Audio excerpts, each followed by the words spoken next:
Vous ignorez les rapports successifs qui tous documentent le lien délétère entre pesticides et la santé des hommes et des femmes exposés, agriculteurs, agricultrices, riverains, mais également l'impact direct sur les écosystèmes et la biodiversité dans notre pays, champion d'Europe de la quantité de pesticides épandus. Madame la ministre, Madame la présidente de la commission, monsieur le rapporteur, chers collègues, nous y voilà.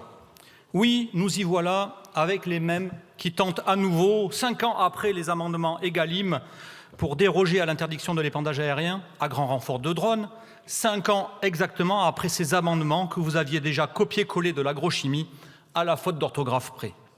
Vous revoilà avec le même objectif, cette fois en vous cachant derrière la santé des agriculteurs et des ouvriers agricoles et la pénibilité de leur travail que, au miracle, vous semblez enfin découvrir. Dommage que la lumière ne vous soit pas arrivée jeudi dernier, car c'est au même que vous imposez 2 ans de travail supplémentaire. Et parmi les 15 000 travailleurs qui passent de vie à trépas entre 62 et 64 ans, nombreuses et nombreuses sont les travailleurs et travailleuses agricoles. Votre rédemption soudaine concernant la pénibilité des travaux agricoles ne berne personne.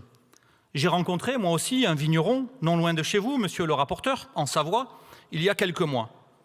En agriculture biologique, son souci n'est pas de savoir comment il va remplacer la présence humaine qualifiée dans les parcelles par des drones. Son souci majeur, c'est le réchauffement climatique qui l'oblige à s'adapter à des cycles biologiques inédits. Son souci, c'est la dérive des pesticides non autorisés en agriculture biologique qui finissent déjà sur les bordures de parcelles mitoyennes de collègues non bio, dérive que ce texte aggravera. Je parle aussi avec les viticulteurs et les ouvriers viticoles de ma région, où l'on arrache des milliers d'hectares de vignes, faute de débouchés commerciaux et donc faute de revenus. Ils se fichent bien des drones, chinois par ailleurs, ces ouvriers qualifiés, qui restent là, malgré la pénibilité, malgré les maladies professionnelles, cancer, lymphome, troubles musculo-squelettiques. Ils sont souvent passionnés par leur métier, toujours prisonniers de l'endroit où ils vivent, car dépendants de ce travail avec lequel ils survivent. Ce qu'ils demandent, ce n'est pas qu'un drone remplace 10 d'entre eux. Ce qu'ils demandent, c'est des meilleures conditions de travail, plus de respect, moins de pesticides et des salaires enfin à la hauteur de leurs tâches. Alors, toute honte bue, vous défendez cette proposition aussi en vous prévalant de la science.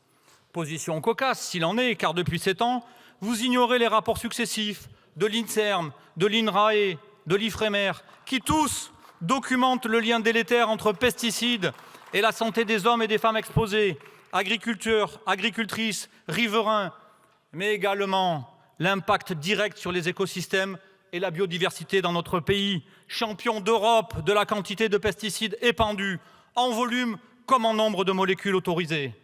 Cocasse, car depuis 7 ans, vous n'avez pas levé le petit doigt pour corriger cette trajectoire désastreuse. Ah si, sauf une fois, vous avez levé l'index pour voter la réautorisation des néonicotinoïdes, ces pesticides dévastateurs, notamment pour nos abeilles.